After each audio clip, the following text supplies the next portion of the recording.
I called a family dinner to discuss my will. My DIL was smiling too much.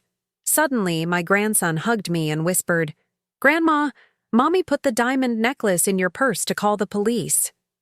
I froze. I secretly moved it to her bag. 10 minutes later, "I'm glad to have you here.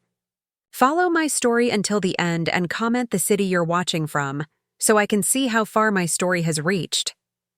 I should have known something was wrong the moment Brixton smiled at me.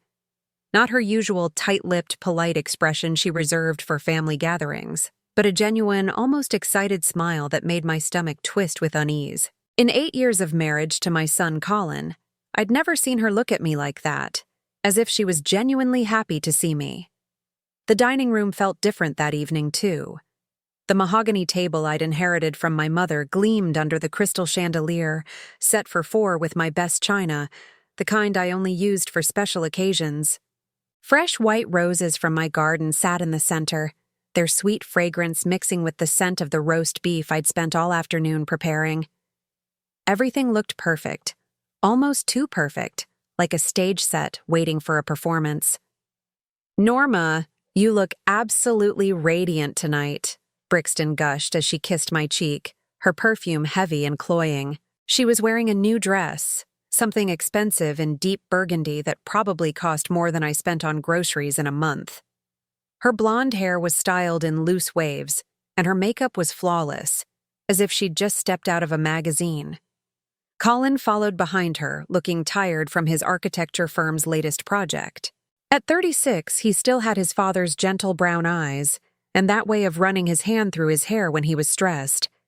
He gave me a quick hug, distracted as usual these days. "Thanks for dinner, Mom. You know how much I appreciate you doing this." But it was Tommy who caught my attention. My 12-year-old grandson hung back by the doorway, his dark eyes darting between his parents and me with an expression far too serious for someone his age. He clutched his sketchpad against his chest, the one he carried everywhere, always drawing, always watching. Something about his posture made my grandmother instincts prickle. "Tommy, sweetheart, come give Grandma a hug," I called, opening my arms. He approached slowly, and when he wrapped his thin arms around me, I felt him trembling slightly. "Hi, Grandma," he whispered, his voice barely audible. "Are you feeling all right, honey?" I asked, pulling back to study his pale face. "He's just tired," Brixton answered quickly, her hand landing possessively on Tommy's shoulder. "He had soccer practice after school, didn't you, baby?" Tommy nodded, but his eyes met mine for just a second, and I saw something there that made my breath catch. Fear. My grandson was afraid, and I had no idea why. "Well, let's sit down before everything gets cold," I said, forcing cheerfulness into my voice. The grandfather clock in the corner chimed 7 times, its familiar sound usually comforting but somehow ominous tonight. Colin pulled out Brixton's chair with exaggerated chivalry, something he'd started doing more often lately, as if he was trying too hard to prove he was a good husband. She settled herself gracefully, that strange smile never leaving her face as she surveyed the table. "This all looks absolutely wonderful, Norma," she said, her voice dripping with sweetness. "You've really outdone yourself, and I just love what you've done with your hair. That silver color is so distinguished."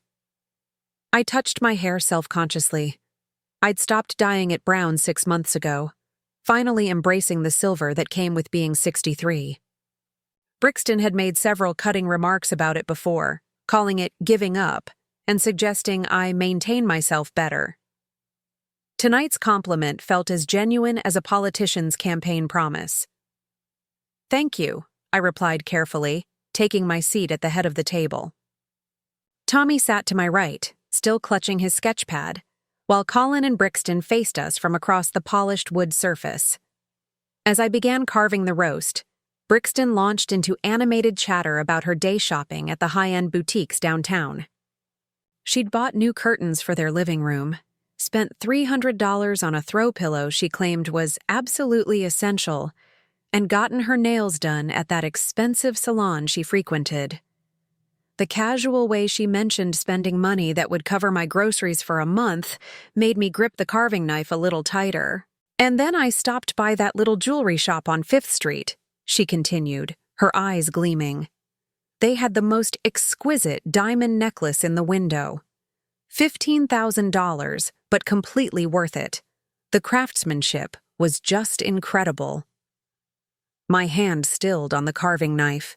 $15,000. That was more than half of what I lived on in a year from my teaching pension. That's quite expensive, I managed to say. Oh, but Norma, you of all people should understand quality jewelry, Brixton said, her gaze dropping to the simple pearl earrings I wore.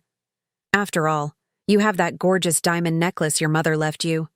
The one worth about the same amount. You should wear it more often.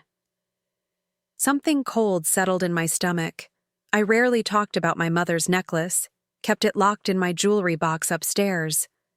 How did Brixton know its value? I'd never had it appraised in front of her, never even worn it when she was around. The piece was too precious, too tied to memories of my mother's gentle hands fastening it around my neck when I was young. How do you know what it's worth? I asked, trying to keep my voice casual. Brixton's smile flickered for just a moment. Oh, Colin mentioned it once. Didn't you, honey? Colin looked up from his plate, confusion crossing his features. I don't remember talking about Mom's jewelry. An uncomfortable silence fell over the table. I could hear the tick of the grandfather clock, the soft clink of Tommy's fork against his plate as he pushed food around without eating.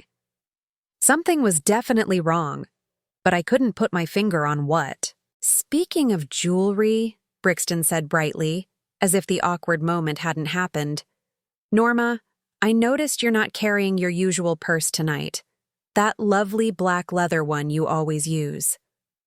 I glanced toward the living room where I'd left my everyday purse, a practical brown bag that had seen better days. I thought I'd use the nicer one tonight, I said. The black one you mentioned is upstairs. Oh, you should definitely use the black one, Brixton insisted. It goes so much better with your outfit. Plus, didn't you say it has better compartments? More organized? The suggestion felt oddly insistent, and I found myself wondering why she cared which purse I carried. It's fine. This one works perfectly well. But Norma, she pressed, wouldn't you be more comfortable with your usual bag? The one with all your important things organized just how you like them?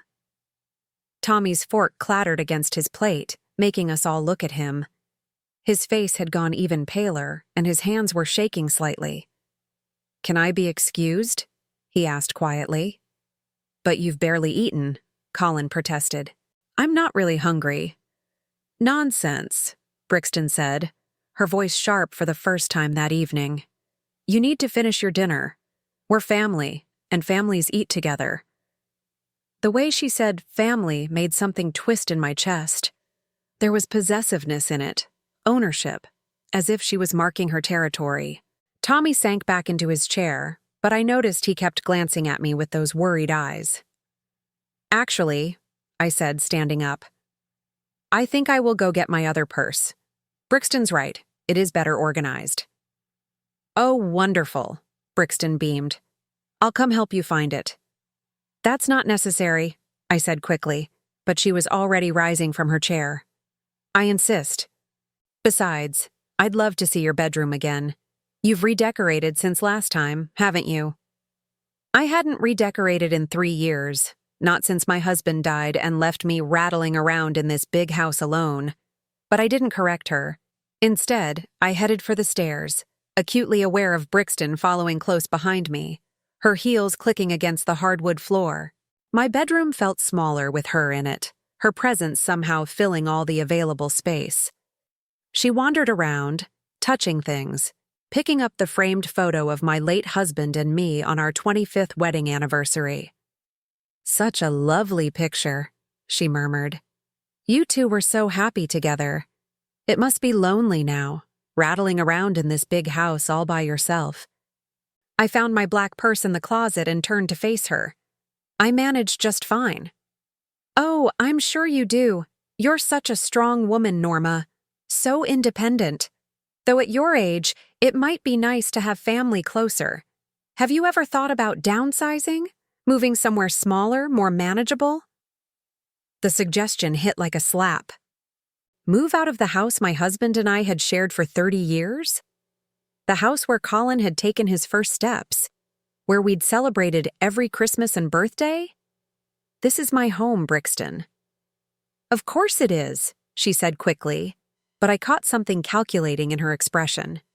I just meant that maintaining such a large property must be exhausting and expensive, and I clutched the purse handle tighter. I'm not ready to leave my home. No, of course not. I was just thinking out loud. She smiled again, but it didn't reach her eyes. Should we head back downstairs? The boys will wonder what happened to us. As we walked back to the dining room, I felt like I was missing something important, some crucial piece of a puzzle I didn't even know I was supposed to be solving. Tommy was still sitting exactly where we'd left him, but now he was drawing frantically in his sketch pad, his pencil moving in quick, nervous strokes. "What are you drawing, sweetheart?" I asked as I sat back down.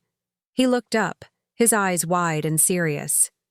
"Just stuff," he mumbled, closing the pad quickly. "Tommy's quite the artist," Brixton said, reaching across the table to ruffle his hair. He flinched away from her touch. "Always scribbling away in that little book. Sometimes I wonder what goes on in that head of his." The rest of dinner passed in a blur of forced conversation and growing unease. Brixton kept steering the conversation back to my house, my finances, my plans for the future. She asked about my will, about whether I'd updated it recently, about what I planned to do with my mother's jewelry. Each question felt like a probe, searching for something I couldn't identify. Colin, oblivious as always, talked about his latest architectural project, a modern office building that was giving him headaches. He seemed genuinely unaware of the undercurrents swirling around our family dinner, lost in his own world of blueprints and building codes. As I served dessert, my mother's famous apple pie recipe, Tommy suddenly stood up from his chair. "Grandma, can I show you something in the kitchen?" "What is it, honey?" "Just something," he said urgently. "Please." I followed him into the kitchen, leaving Colin and Brixton at the table. Tommy immediately went to the window, pretending to look out at my rose garden while his parents' voices drifted in from the dining room. "Tommy, what's wrong?" I asked softly. "You've been acting strange all evening." He turned to face me, and I saw tears gathering in his eyes. He opened his mouth to speak, then closed it, glancing nervously toward the dining room. Then he did something that made my heart stop. He stepped close to me and whispered so quietly I almost missed it. "Grandma, Mommy put the diamond necklace in your purse to call the police." The words hit me like a physical blow.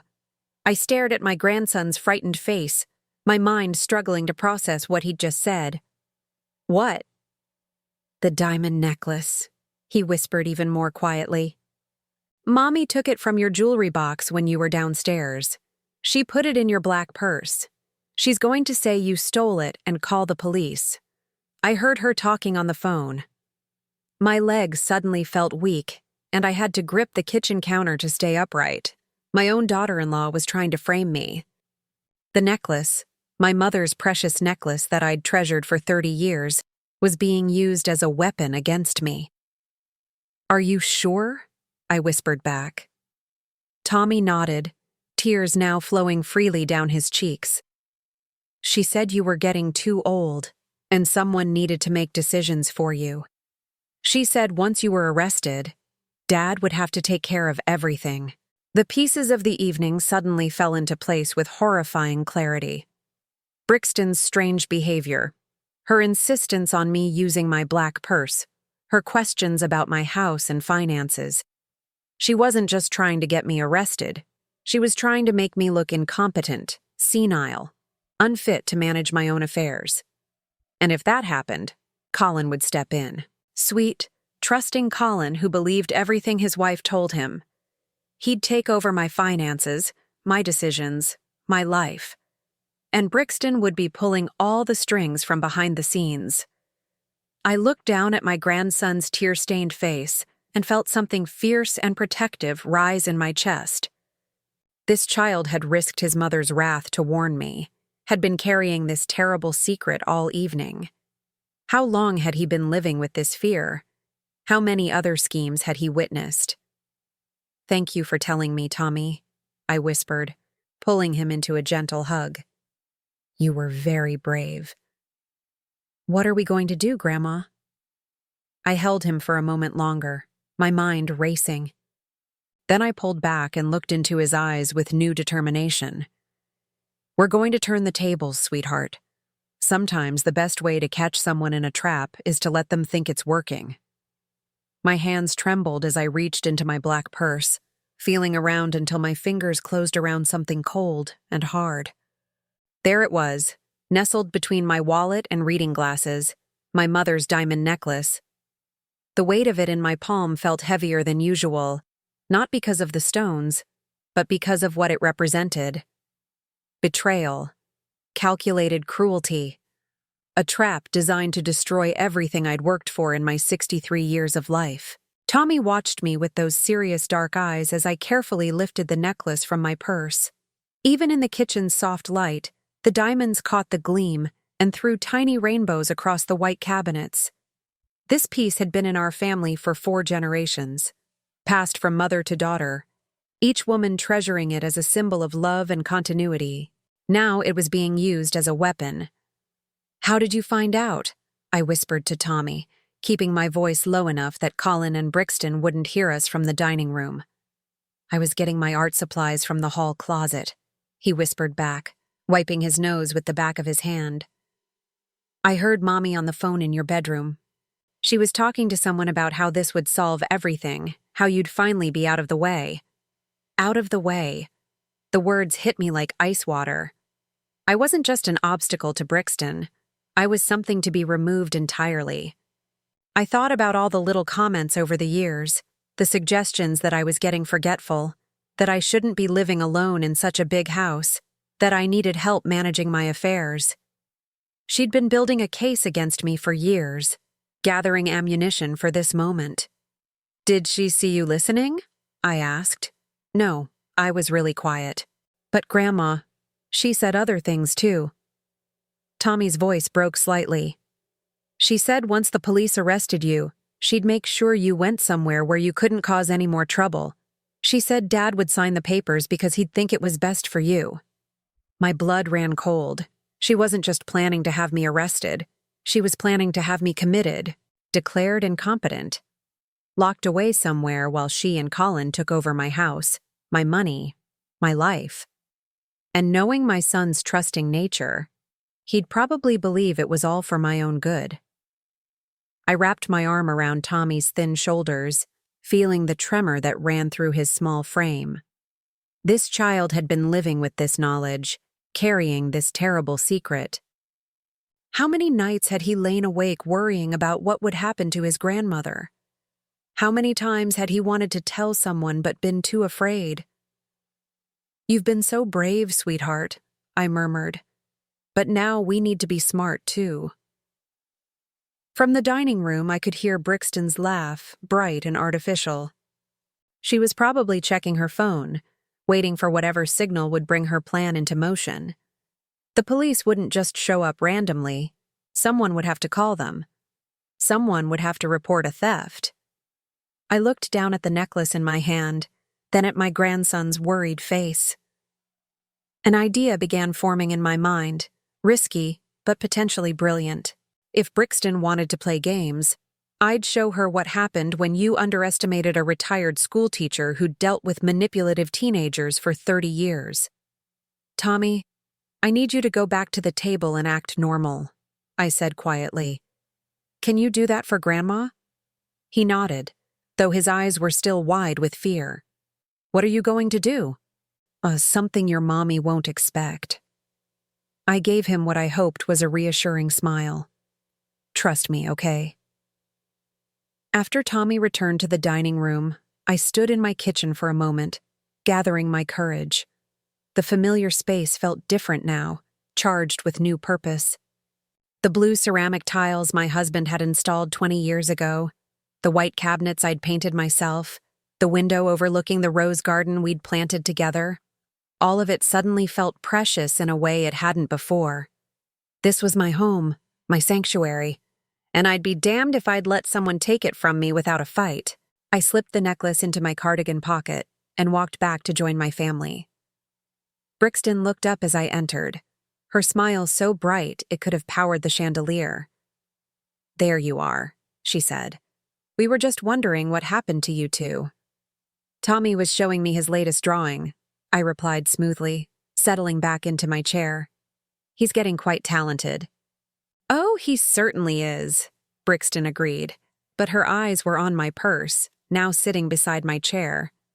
I could practically see the gears turning in her head, wondering if I'd discovered her little surprise yet. Colin was finishing his second piece of apple pie, completely oblivious to the tension crackling between the women at his table. "Mom, this pie is incredible as always. I swear you could have been a professional baker." "Your father always said the same thing," I replied, but my attention was focused on Brixton. She kept checking her phone, her fingers dancing nervously on the table's surface. Whatever she was waiting for, it was supposed to happen soon. "You know, Norma," Brixton said suddenly, "I was thinking about what we discussed upstairs. About the house, I mean. Have you given any more thought to maybe getting some help around here? Someone to assist with the daily tasks?" There it was again, the suggestion that I was incapable of taking care of myself. "I manage perfectly well, thank you." "Oh, I'm sure you do. But accidents happen, especially to people living alone. Just last week, my friend Margaret's mother fell in her bathroom and wasn't found for hours. She could have died. The implication was clear. I was a danger to myself, a woman too old and frail to live independently. It was exactly the kind of narrative that would make sense to police officers when they found stolen jewelry in my possession. Poor old lady, losing her memory, maybe taking things that don't belong to her. "I'm very careful," I said evenly. "Of course you are. But sometimes being careful isn't enough." Brixton's phone buzzed, and she glanced at it quickly. A small smile played at the corners of her mouth. "Sometimes we need other people to look out for us." Tommy had gone completely still beside me, his fork suspended halfway to his mouth. He knew something was about to happen, and the poor child was terrified. I reached over and patted his hand gently, trying to offer what comfort I could. "Speaking of looking out for people," Colin said, setting down his fork, "Brixton and I have been talking about having you over for dinner more often. Maybe even having you stay with us sometimes, especially during the winter months when the roads can be dangerous." My heart sank. They'd been discussing my future, making plans for my life without consulting me. How long had these conversations been going on? How many times had they sat in their sterile modern house, deciding what was best for the inconvenient old woman who stood between them and her inheritance? "That's very thoughtful," I managed to say, "but I'm quite content in my own home." "But Mom," Colin pressed, "you're all alone here.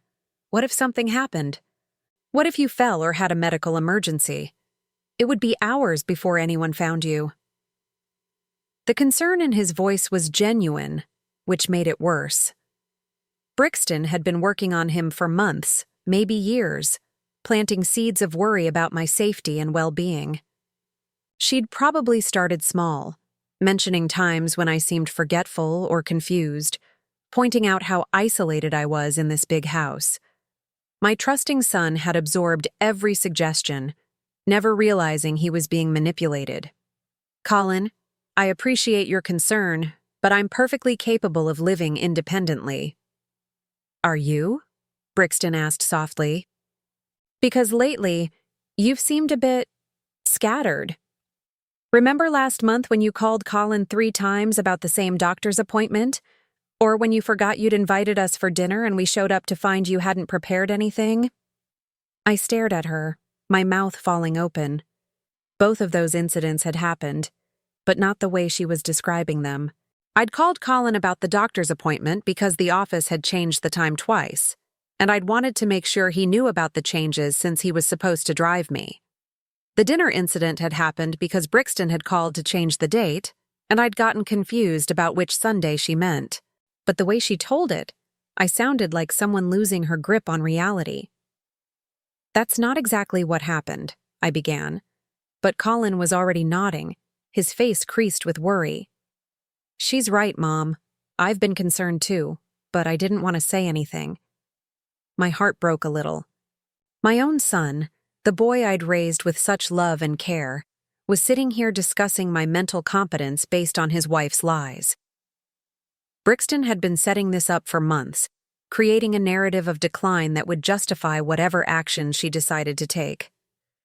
"I think maybe we should talk about getting you some help," Colin continued gently. "Someone to come in during the day, help with medications and appointments. Maybe someone who could stay overnight occasionally." "A companion," Brixton added helpfully. "Someone trustworthy who could keep an eye on things." I understood now. Once they convinced everyone I needed supervision, it would be a short step to claiming I needed full-time care. And if I resisted, if I insisted I was fine, they'd point to my stubbornness as further evidence of mental decline. It was a perfect trap, designed to make any resistance look like proof of incapacity. Brixton's phone buzzed again, and this time she answered it. "Hello? Oh yes, this is Brixton Whitfield." She listened for a moment, then her face shifted into an expression of shocked concern. "What? Are you sure? How is that possible?" Colin leaned forward. "What's wrong?" "That was the jewelry store on 5th Street, Brixton said, her voice trembling with what sounded like genuine distress. "Someone called in a tip about a stolen necklace. They're asking if I know anything about it because apparently the description matches something that was recently reported missing." My blood turned to ice, but I forced myself to remain calm. This was it, the moment she'd been building toward all evening. But I was ready for her. "What kind of necklace?" I asked innocently. "A diamond necklace, vintage setting, worth about $15,000. Brixton's eyes were fixed on my face, watching for any reaction. "They said the police might want to ask some questions, just to rule out any connection to our family." "Well, that's strange," I said, reaching for my cardigan pocket. "Because I have my mother's necklace right here." I pulled the necklace out, letting it dangle from my fingers so the diamonds caught the light. Brixton's face went white, her carefully constructed plan crumbling before her eyes. "I thought I'd wear it tonight," I continued conversationally. "But then I decided it was too fancy for a family dinner. Funny that someone would report one just like it's stolen." The silence that followed was deafening. Colin looked confused, glancing between his wife's pale face and my calm expression. Tommy was staring at me with something like awe, finally understanding what his grandmother was capable of. But Brixton wasn't finished. I could see her mind racing, trying to salvage her plan. "Well, that's wonderful that yours is safe," she said slowly. "But the police will probably still want to talk to everyone in the area, just to be thorough." "Of course," I agreed pleasantly. "Though I hope they realize that false reports are a serious crime. Someone could get in real trouble for wasting police resources." Through the dining room window, I could see flashing lights approaching in the distance. Red and blue, unmistakable. Brixton's backup plan was already in motion, and there was no way to stop it now. But that was fine. I was ready for them. The doorbell rang at exactly 9:15, its chime cutting through the tense silence that had settled over my dining room. I glanced at the grandfather clock, noting the precision of it all. Brixton had orchestrated this down to the minute, probably giving the police a specific time to arrive so she could ensure I'd be sitting here with what she thought was stolen jewelry in my possession. "I'll get it," Colin said, starting to rise from his chair. "No," Brixton said quickly, her voice sharper than she'd probably intended. "I mean, let me. It might be about the stolen necklace they mentioned on the phone." She smoothed her burgundy dress and walked toward the front door, her heels clicking confidently against my hardwood floors. This was her moment of triumph, the culmination of months of planning. I could almost see her mentally rehearsing her performance. The shocked, concerned daughter-in-law discovering that her elderly mother-in-law had stolen valuable jewelry. Tommy's small hand found mine under the table, his fingers cold and trembling. I squeezed gently, trying to reassure him even as my own heart hammered against my ribs. Everything depended on the next few minutes. I heard the front door open, followed by the low murmur of official voices. 2 officers from the sound of it, probably a standard response to a reported theft. Brixton's voice carried clearly as she played her part to perfection. "Officers, thank you for coming so quickly. I'm the one who called about the stolen necklace. I'm just so worried about my mother-in-law. She's been acting strangely lately, and when I heard about the theft..." Her voice trailed off as she led them into my dining room. The first officer was a middle-aged man with graying hair and kind eyes, the type who'd probably dealt with countless family disputes over the years. His younger partner looked fresh out of the academy, eager and serious. "Good evening," the older officer said politely. "I'm Sergeant Williams, and this is Officer Chen. We're here about a report of stolen jewelry. A diamond necklace specifically, worth approximately $15,000. "Of course," I said, standing slowly. "Though I'm not sure how I can help you. All my jewelry is accounted for." Brixton stepped forward, her face a mask of concerned reluctance. "Officers, I hate to say this, but I think there might be a misunderstanding. You see, my mother-in-law has been having some memory issues lately. Confusion, forgetfulness. We've been worried about her." Colin shifted uncomfortably in his chair, clearly torn between loyalty to his wife and his own uncertainty about the situation. "Mom's been living alone in this big house," he added reluctantly. "We've noticed some changes." "What kind of changes?" Sergeant Williams asked, pulling out a small notebook. "Well," Brixton said, her voice heavy with manufactured sadness, "she's been misplacing things, getting confused about appointments. Last week, she called the same doctor's office 3 times about the same visit. And she's been talking about money troubles, which is strange because we know she's financially stable." I listened to her lies with growing amazement. She was painting a picture of a woman in cognitive decline, someone who might take things without fully understanding what she was doing. It was brilliant in its cruelty, and it would have worked perfectly if Tommy hadn't warned me. "Mrs. Whitfield," Sergeant Williams addressed me directly, "do you mind if we ask you a few questions?" "Not at all," I replied calmly. "Have you been to any jewelry stores recently? Specifically, the one on 5th Street? I shook my head. "I don't shop for jewelry much anymore. Most of what I own has sentimental value." Officer Chen was looking around the dining room, taking in the expensive furnishings, the crystal chandelier, the obvious signs of a comfortable life. "This is a lovely home," he commented. "Have you lived here long?" 30 years, I said. "My husband and I bought it when Colin was 6. "And you live here alone now?" "Yes, since my husband passed 3 years ago." Brixton cleared her throat delicately. "Officers, I hate to bring this up, but I think you should know that when we arrived tonight, I noticed my mother-in-law seemed agitated. She kept fussing with her purse, acting nervous. All eyes turned to my black leather purse, sitting innocently beside my chair.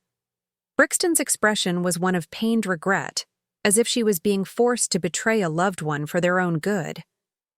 "Mrs. Whitfield," Sergeant Williams said gently, "would you mind if we took a look in your purse, just to rule out any connection to the reported theft?"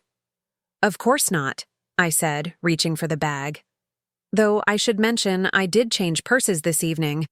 I usually carry a brown one, but my daughter-in-law suggested I use this one instead." I caught the flicker of surprise that crossed Brixton's face. She hadn't expected me to mention that detail. In her version of events, I was a confused old woman who might have absent-mindedly taken something. She wasn't prepared for me to sound so clear and specific about the evening's events. I opened the purse and began removing items one by one. My wallet, reading glasses, a small packet of tissues, my house keys, a shopping list I'd written that morning. The officers watched patiently as I laid each item on the table. "That's everything," I said, showing them the empty interior. Sergeant Williams frowned. "Ma'am, we had a report that you might have a diamond necklace with you tonight. Are you sure there's nothing else in the bag?" "Quite sure," I replied. "Though I do have a diamond necklace. It belonged to my mother." I reached into my cardigan pocket and pulled out the necklace, letting it catch the light from the chandelier. Both officers leaned forward to examine it, and I saw Brixton go completely white. "This has been in my family for 4 generations," I continued. "It's never left this house except to go to the jewelry store for cleaning." "May I ask when it was last appraised?" Officer Chen asked. "About 5 years ago, when I updated my insurance. It was valued at $15,000 then." The silence that followed was deafening. Brixton's carefully constructed story was falling apart, and I could see her mind racing, trying to salvage the situation. "But," she said desperately, "that doesn't mean she didn't take another one. The one that was reported stolen. Maybe she has it hidden somewhere else." Sergeant Williams studied Brixton with new interest. "Ma'am, exactly what makes you think Mrs. Whitfield has stolen jewelry?" "Well, Brixton faltered, realizing she'd revealed too much. "I mean, when I heard about the theft, and knowing about her confusion lately." You called this in based on suspicion alone?" the sergeant asked. "Not because you actually saw stolen property?" "I was concerned," Brixton said, her voice rising slightly. "Is it wrong to be worried about family?" Tommy had been sitting quietly throughout this exchange, but now he spoke up, his young voice clear and steady. "Officer, can I tell you something?" Both officers looked at him with surprise. Children weren't usually part of these kinds of investigations. "What is it, son?" Sergeant Williams asked kindly. Tommy looked directly at his mother, his face pale but determined. "I heard Mommy on the phone earlier. She was talking about putting Grandma's necklace in her purse and calling the police." The words dropped into the room like stones into still water, creating ripples of shock that spread to every corner. Colin's face went white. The officers exchanged glances, and Brixton looked like she'd been slapped. "Tommy," she said, her voice dangerously low, "you must have misunderstood what you heard." "No, I didn't," Tommy said firmly. "You were in Grandma's bedroom. You said this would solve everything, that Grandma would finally be out of the way." The temperature in the room seemed to drop 10 degrees. Officer Chen stepped closer to Brixton, his expression no longer friendly. "Ma'am, is there something you'd like to tell us about this situation?" "My son is confused," Brixton said quickly. "Children often misinterpret adult conversations. I was probably talking about something else entirely." "Then you won't mind if we search your belongings as well?" Sergeant Williams asked. For the first time all evening, Brixton's composure cracked. "That's completely unnecessary. I'm the one who called you. Why would I have stolen jewelry?" "Just being thorough," the sergeant replied mildly. "If you have nothing to hide, it shouldn't be a problem." I watched as Brixton's face cycled through a range of emotions: panic, calculation, desperation. She was trapped, and she knew it, but even cornered, she was dangerous. "Fine," she said finally. "But this is ridiculous. I'm trying to help my family, and you're treating me like a criminal." She grabbed her designer handbag from where she'd left it on the side table and opened it with exaggerated frustration. The officers watched as she pulled out her wallet, her phone, her car keys, a small makeup compact.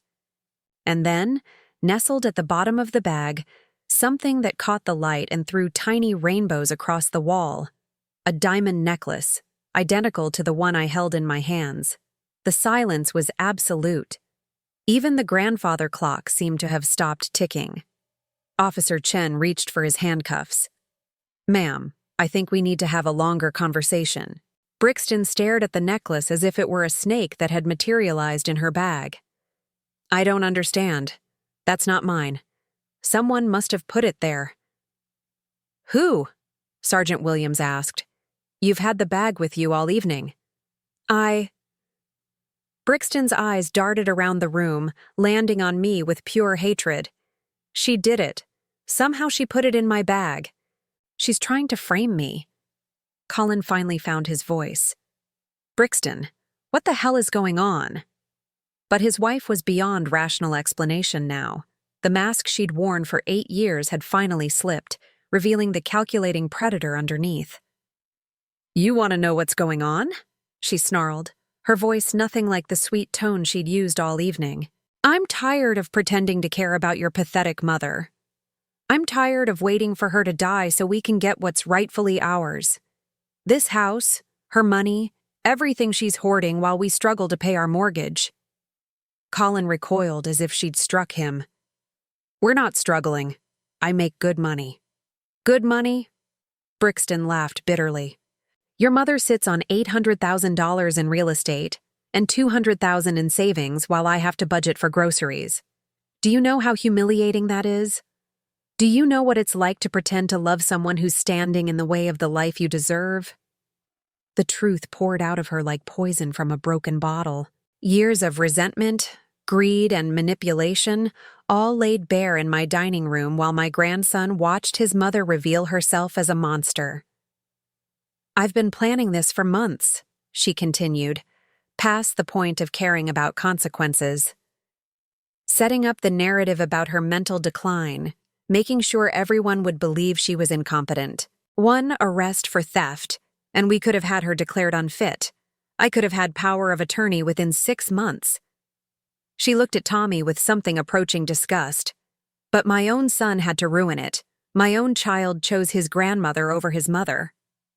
Tommy was crying now, silent tears streaming down his face as he realized the full extent of his mother's betrayal. This wasn't just about stealing jewelry or framing his grandmother. This was about a woman who saw her own family as nothing more than obstacles to overcome. Colin stood slowly, his face a mask of devastation. Take her away, he said quietly to the officers. Just take her away. As Officer Chen read Brixton her rights, she turned to look at me one last time. The hatred in her eyes was pure and undiluted. You think you've won, she spat. But this isn't over. I'll find another way. I'll make you pay for this. And then she was gone, led away in handcuffs while neighbors gathered on their porches to watch the spectacle. The woman who'd tried to destroy my life was finally facing the consequences of her actions. But as I looked at my devastated son and traumatized grandson, I realized that some victories come at a terrible cost. The silence that followed Brixton's arrest was unlike anything I'd ever experienced. It wasn't peaceful. It was hollow. The kind of quiet that comes after a storm has ripped through your life and left everything unrecognizable. Colin sat slumped in his chair, his head in his hands, while Tommy curled up next to me on the sofa where we'd moved after the officers finished taking their statements. Sergeant Williams had been gentle but thorough, asking questions that painted a picture none of us wanted to see. How long had Brixton seemed interested in my finances? Had she ever suggested I was becoming forgetful before tonight? Had there been other incidents that might have been misinterpreted as signs of mental decline? Each question revealed another layer of her manipulation, another carefully planted seed of doubt about my competency. The doctor's appointment confusion, the dinner mix-up, even comments about my silver hair looking unkempt at family gatherings. She'd been building a case against me for months, maybe longer. But it was Tommy who provided the most damaging evidence. Tell the officers about your sketchbook, sweetheart, I said gently, stroking his hair as he leaned against my shoulder. Tommy looked up at me with those serious dark eyes, still red-rimmed from crying. Do I have to? It might help them understand what's really been happening. He nodded slowly and climbed off the sofa, disappearing upstairs to his overnight bag. When he returned, he was carrying the sketchpad I'd seen him clutching all evening, along with a small digital recorder that made my heart stop. Tommy, Sergeant Williams said kindly, what do you have there? I've been keeping track, Tommy said quietly, settling back beside me. Mommy says and does things when Dad's not around, and I wanted to remember them exactly, so I started writing them down and drawing pictures. He opened the sketchbook, and I gasped. Page after page of detailed drawings showed Brixton in various poses and situations. Brixton going through my mail when she thought no one was watching. Brixton talking on the phone with angry expressions while looking at papers that looked like bills. Brixton searching through my jewelry box, drawn with the careful attention to detail that only a child who'd been watching and worrying could achieve. "She's been coming over when you're not here, Grandma," Tommy said, his voice barely above a whisper. "She has your spare key. She makes copies of your papers and takes pictures of them with her phone." Officer Chen leaned forward. "How long has this been going on?" "Since last summer. Maybe longer. She told me it was our secret, that grown-ups sometimes had to check on grandparents to make sure they were okay. But I shouldn't tell anyone because it would hurt your feelings." My throat tightened as I realized how Brixton had manipulated my innocent grandson, making him complicit in her surveillance while convincing him it was for my own good. The child had been carrying this burden for months, torn between loyalty to his mother and love for his grandmother. "And the recorder?" Sergeant Williams asked gently. Tommy's small fingers trembled as he held up the device. "I started recording her phone calls when she thought I was playing video games. She talks to someone about money a lot, and about making Grandma seem, I can't remember the word." "Incompetent?" I suggested quietly. He nodded. "She said once Grandma was declared incompetent, Dad would have to take care of everything, and she could finally get the money to pay off their debts." Colin's head snapped up at that. "What debts? We don't have any debts." Tommy looked at his father with the patient expression children get when adults are being deliberately obtuse. "Daddy, Mommy has lots of credit cards you don't know about. She showed me the statements once when she was mad. She said it was your fault for not making enough money." "How much?" Colin asked, his voice hollow. Tommy shrugged. "She said it was more than your car costs. And she keeps buying more stuff because she says we deserve nice things. More than his car costs." Colin drove a 3-year-old sedan that he'd bought used for about $28,000. If Brixton had racked up more debt than that without his knowledge, no wonder she'd been so desperate to get her hands on my assets. Sergeant Williams was taking notes rapidly. "Son, do you think you could play some of those recordings for us?" Tommy nodded and fumbled with the device's tiny buttons. After a moment, Brixton's voice filled my living room, clear and unmistakable. "The stupid old woman thinks she's so smart, living in that big house like some kind of queen while we're drowning in debt. But I've got it all figured out. Once she's arrested for theft, Colin will have to face reality. She's obviously losing her mind, and someone needs to take control before she hurts herself or someone else." A pause, then another voice, tinny through the speaker. "Are you sure this will work? What if she doesn't have the necklace with her?" "Oh, she'll have it. I made sure of that. I planted it in her purse while she was downstairs playing the perfect hostess. The whole family will be there to witness her confusion when the police find it. Colin will finally see that his precious mother needs professional care. And then? And then we get power of attorney, sell that ridiculously oversized house, and use the money to dig ourselves out of this hole. She'll be in some nice facility where she can't cause any more problems, and we'll finally have the life we deserve." The recording ended, leaving us all staring at the small device in Tommy's hands. The casual cruelty in Brixton's voice was breathtaking. She wasn't just planning to steal my money. She was planning to destroy my life and convince my own son that it was for my own good. "There are more," Tommy said quietly. "Lots more. She talks to that same person almost every week." Officer Chen looked at his partner. "We're going to need to take this as evidence. All of it. The sketchbook, the recorder, everything." "Of course," I said. "Tommy, you did the right thing by keeping track of all this. You probably saved my life." Colin finally spoke, his voice rough with emotion. "Why didn't you tell me any of this?" Tommy's lower lip trembled. "I tried, Daddy. Remember when I said Mommy was acting weird? And when I asked you if Grandma was really sick? But you always said I was imagining things, that Mommy was just worried about Grandma because she loves her." The devastation on Colin's face was heartbreaking. He'd dismissed his own son's concerns, choosing to believe his manipulative wife over the child who'd been desperately trying to warn him. How many times had Tommy tried to speak up, only to be told he was mistaken, or imagining things? "I'm sorry," Colin whispered. "I'm so sorry, Tommy. I should have listened to you." "There's something else," Tommy said, looking at me uncertainly.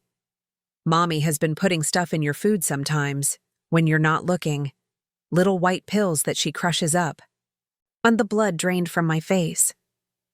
"What kind of pills?" "I don't know. She keeps them in her purse.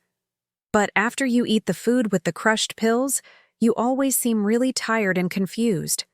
That's when she takes pictures of you and writes things down about how you're acting." Drugging me. Brixton had been systematically drugging me to create evidence of mental decline.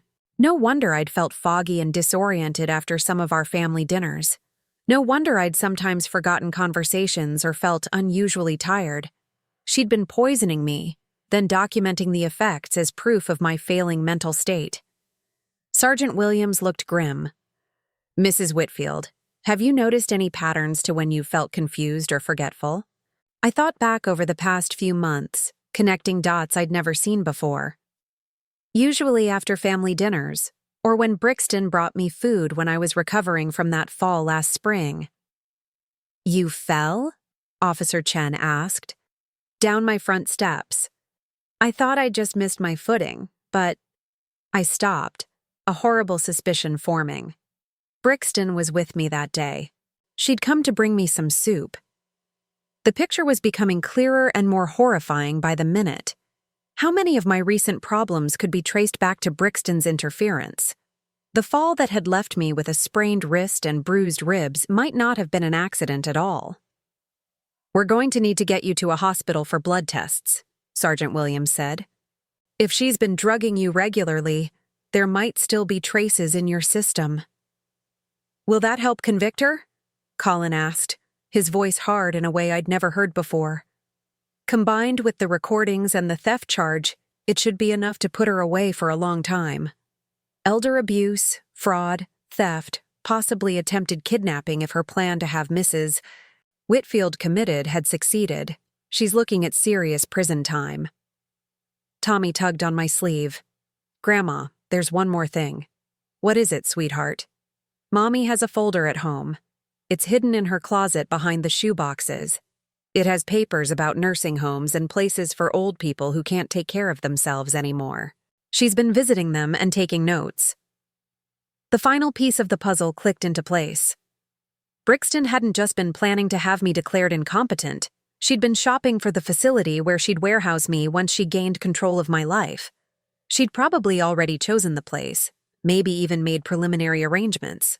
"She showed me brochures once," Tommy continued. "She said someday Grandma might need to live somewhere with nurses, and we had to be ready to help her when that time came. But the places looked really sad, Grandma. The people in the pictures looked like they didn't want to be there." I pulled Tommy closer, overwhelmed by the scope of Brixton's betrayal. She'd planned every detail of my destruction, from the drugs that would cloud my mind to the institution where she'd abandoned me. And she'd prepared her own son for the inevitability of losing his grandmother, conditioning him to accept it as a natural and necessary step. Colin stood abruptly and walked to the window, his shoulders shaking with suppressed emotion. When he turned back to face us, tears were streaming down his face. "I let this happen," he said. "I let her poison you, manipulate me, traumatize my own son. What kind of man does that make me?" "It makes you human," I said gently. "She's had 8 years to perfect her manipulation. She knew exactly how to play on your love for both of us. But Tommy saw through it. A 12-year-old child was braver and smarter than I was." Tommy sees things differently because he hasn't learned to doubt his instincts yet. Adults teach themselves to ignore red flags, to give people the benefit of the doubt even when they shouldn't. Children trust their gut feelings. Sergeant Williams closed his notebook and stood. Mrs. Whitfield, we'll need you to come to the station tomorrow to give a formal statement. And Tommy, we'll need your parents' permission to interview you properly, with a child advocate present. I'll bring him, Colin said firmly. And I want to press charges too, for what she did to my son, for what she put him through. There has to be consequences for making a child live with that kind of fear and responsibility. As the officers prepared to leave, Sergeant Williams paused at the door. Mrs. Whitfield, you should know that your grandson probably saved your life tonight. If Brixton's plan had succeeded, if you'd been arrested and declared incompetent. He didn't need to finish the sentence. We all knew where this had been heading. A slow slide into institutional care, drugged into compliance, isolated from anyone who might advocate for me. I might have spent my remaining years in a sterile facility, confused and forgotten, while Brixton enjoyed the fruits of her cruelty. But Tommy had stopped her. My brave, observant, loyal grandson had seen through 8 years of careful manipulation and found the courage to act when it mattered most. As the police car pulled away, taking with them the evidence that would hopefully ensure Brixton faced justice, I sat in my living room with my son and grandson, all of us trying to process the magnitude of what had almost happened. The woman we'd welcomed into our family, the mother of my precious grandson, had been systematically destroying us from within. And we'd been so busy trying to keep the peace that we'd almost let her succeed. 3 days after Brixton's arrest, she was released on bail. $25,000 that her mother had somehow scraped together, probably by mortgaging her own modest home. The news hit me like a physical blow when Sergeant Williams called to inform me. I'd been hoping for at least a few weeks of peace before having to face the reality of a trial and everything that would come with it. She's not allowed to contact you or come within 500 feet of your home, he assured me.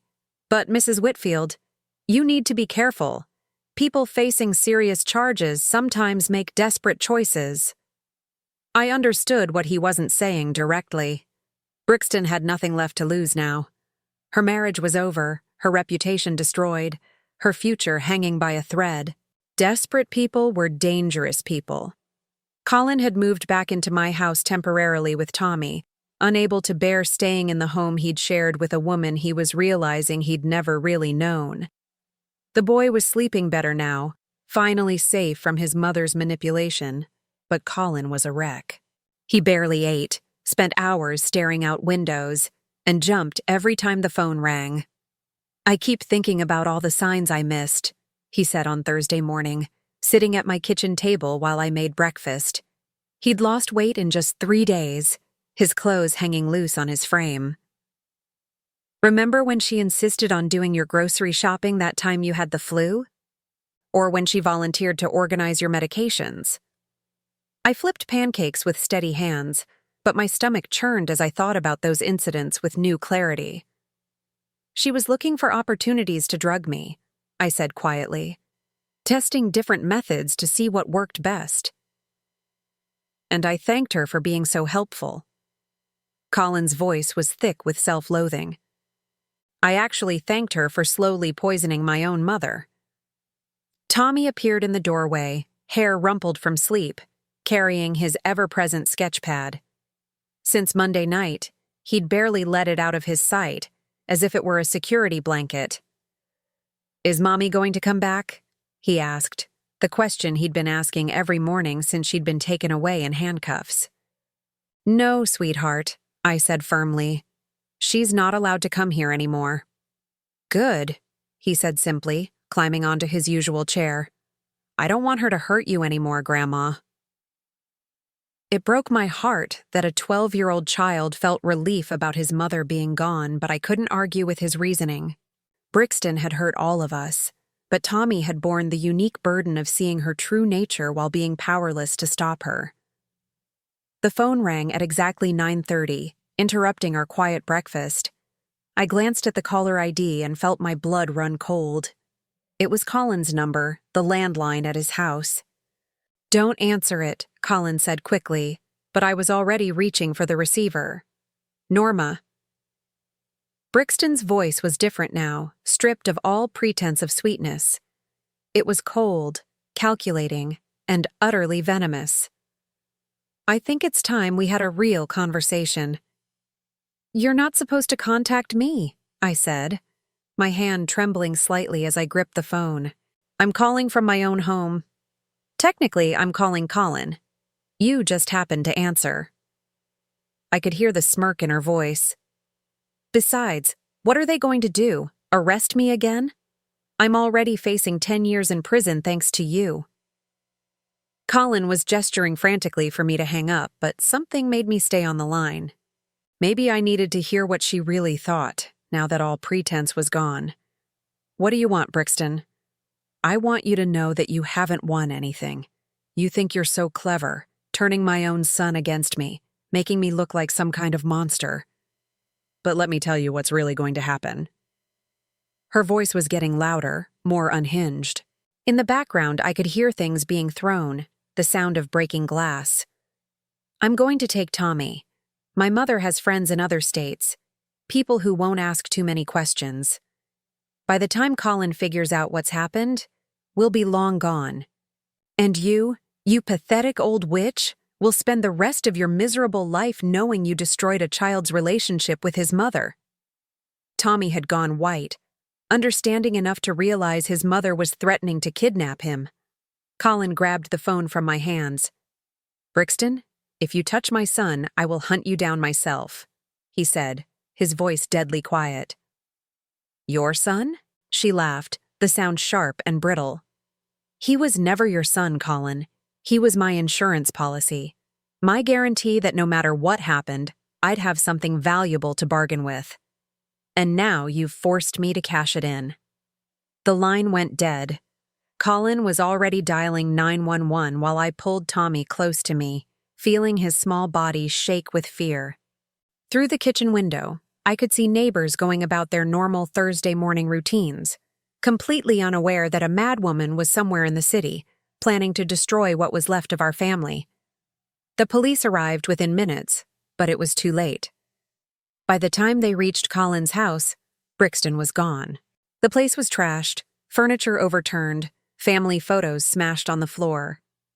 In Tommy's room, clothes were scattered everywhere as if she'd been packing quickly, deciding what to take and what to leave behind. But Tommy was safe with us, and that's all that mattered. "We need to consider putting you in protective custody," Sergeant Williams said when he arrived at my house an hour later. "All of you. She's clearly unstable, and she's facing serious charges. People in her position sometimes decide they have nothing left to lose." "For how long?" Colin asked. "Until we find her. Could be days, could be weeks." I looked around my kitchen, the heart of my home where I'd cooked thousands of meals and solved countless problems over the years. The idea of leaving it, of hiding from Brixton instead of standing my ground, felt like letting her win. "No," I said firmly. "This is my home. I won't be driven out of it by that woman." "Mrs. Whitfield, I understand how you feel, but do you?" I interrupted, standing up straighter. "Do you understand what it's like to have someone systematically try to destroy your mind, your freedom, your life? To discover that someone you welcomed into your family was planning to drug you into compliance and warehouse you in some institution?" I walked to the window and looked out at the rose garden my husband had planted for me 23 years ago. The late spring blooms were just beginning to open, their colors bright against the green leaves. I've spent the last 8 years making excuses for her behavior, trying to keep the peace, convincing myself that family meant enduring anything for the sake of unity. But family isn't supposed to hurt you. Family isn't supposed to see you as an obstacle to overcome. Tommy slipped his hand into mine. "Grandma's right," he said quietly. "We shouldn't have to hide. Mommy's the one who did bad things." Colin looked at his son with something approaching wonder. "When did you get so wise?" "I had to," Tommy said simply. "Someone had to pay attention. The truth of that statement hung in the air between us. This child had been forced to grow up too fast, to become the guardian of secrets too heavy for someone his age to carry. But he'd done it anyway, out of love and loyalty and a courage that humbled me. "We'll increase patrols in your neighborhood," Sergeant Williams said finally, accepting that we wouldn't be moved. "And we'll expedite the search for your daughter-in-law. But promise me you'll be careful. Don't go anywhere alone. Keep your doors locked. Call us if anything seems suspicious." After the police left, the three of us sat in my living room, trying to process the new reality we were facing. Brixton was out there somewhere, planning who knew what kind of revenge. She'd shown us that she was capable of anything, that the woman we thought we knew had never really existed. "I keep trying to remember if there were signs earlier," Colin said, breaking the heavy silence. "In the beginning, when we first met. But she seemed so normal, so caring. She was working as a nurse then, for God's sake.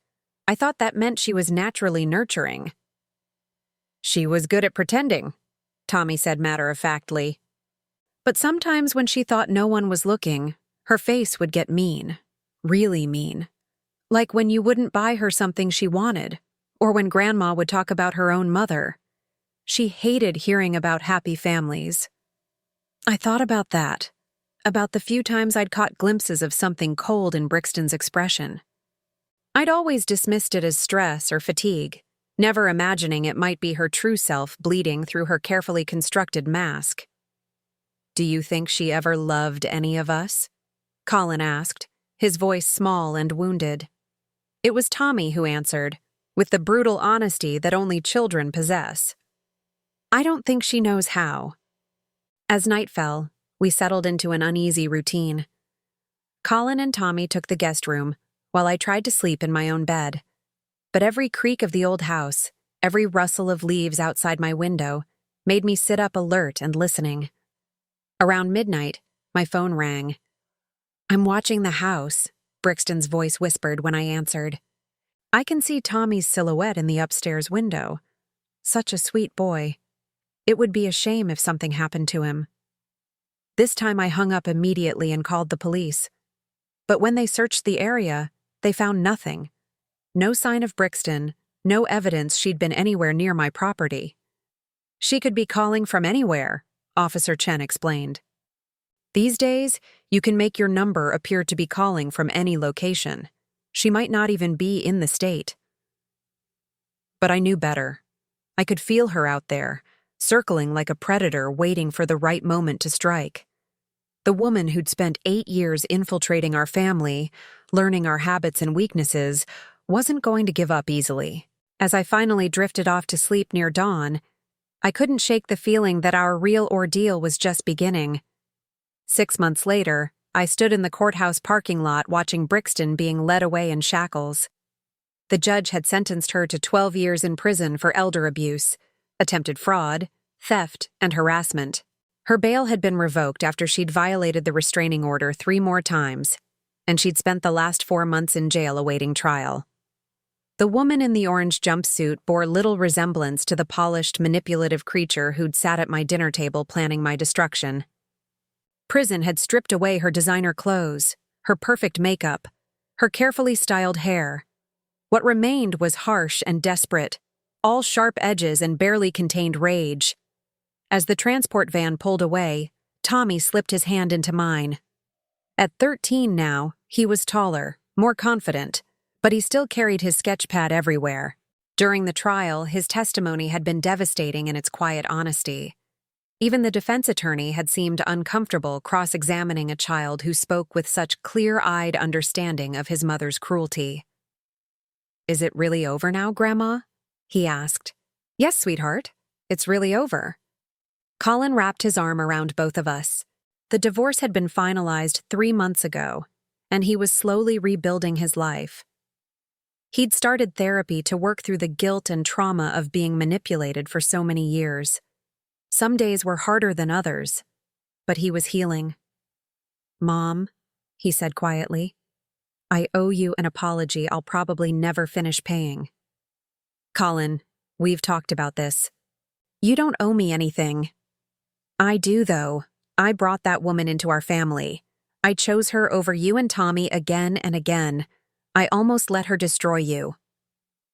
I turned to face my son, this good man who'd been twisted into knots by someone who specialized in exploiting trust and love. "You loved someone who didn't deserve it. That doesn't make you a bad person, Colin. It makes you human." But Tommy saw through her. A kid saw what I couldn't. Tommy wasn't blinded by love and hope the way you were.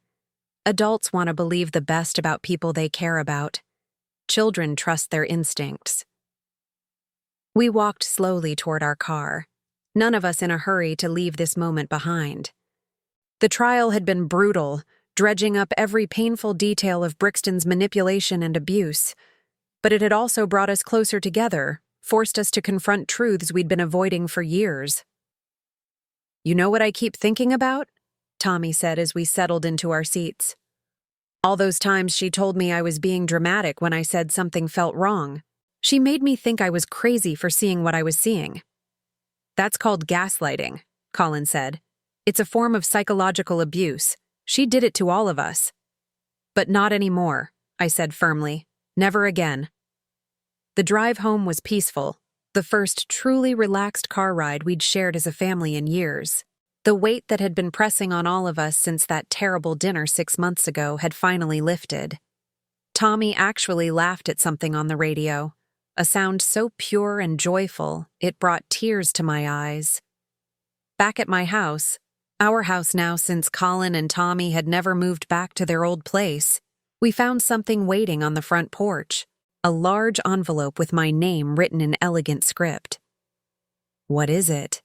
Colin asked, immediately tense. I opened it carefully and pulled out a single sheet of paper. It was a letter from Brixton's mother, Sarah, whom I'd met only a few times over the years.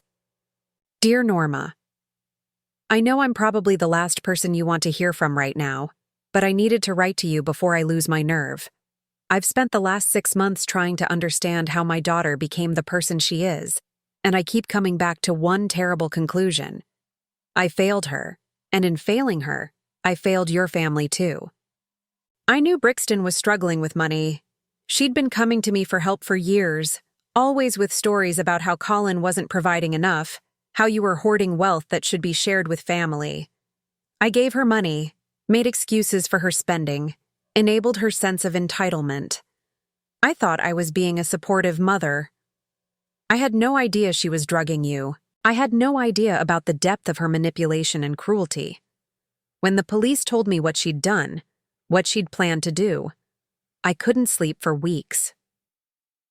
The woman they described wasn't the daughter I raised, but maybe that's because I'd been making excuses for her bad behavior since she was a child. I want you to know that Tommy is a remarkable boy. During the trial, watching him testify with such courage and clarity, I was reminded that good can come from even the most broken situations. You and Colin raised him to be brave and honest, even when it meant standing up to his own mother. I'm selling my house and donating most of the proceeds to organizations that help elder abuse victims. It won't undo the damage Brixton caused, but maybe it can prevent someone else from going through what you endured. I hope someday you can forgive an old woman who should have seen what her daughter was capable of long before she hurt your family. With deepest regret and respect.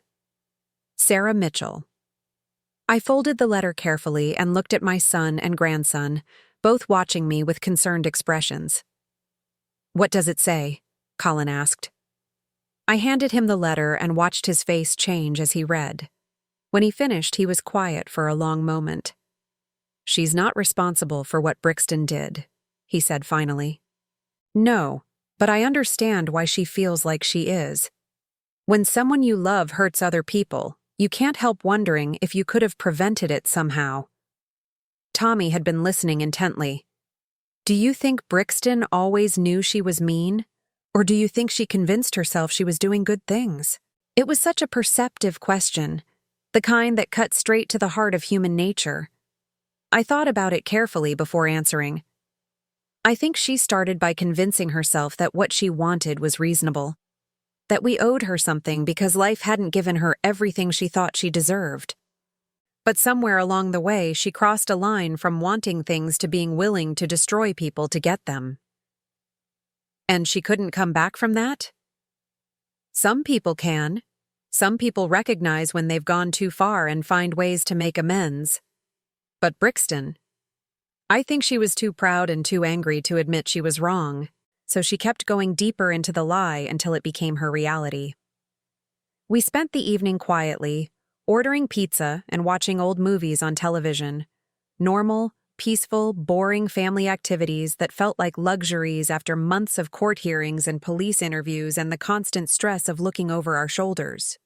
Around 10 o'clock, Tommy brought out his sketch pad and showed us something new. Instead of the careful documentation of Brixton's cruelties that had filled so many pages, he'd been drawing happy scenes. Our family having breakfast together. Colin teaching him to play chess. Me working in my rose garden while they played catch in the yard. "I don't want to remember the bad things anymore," he said.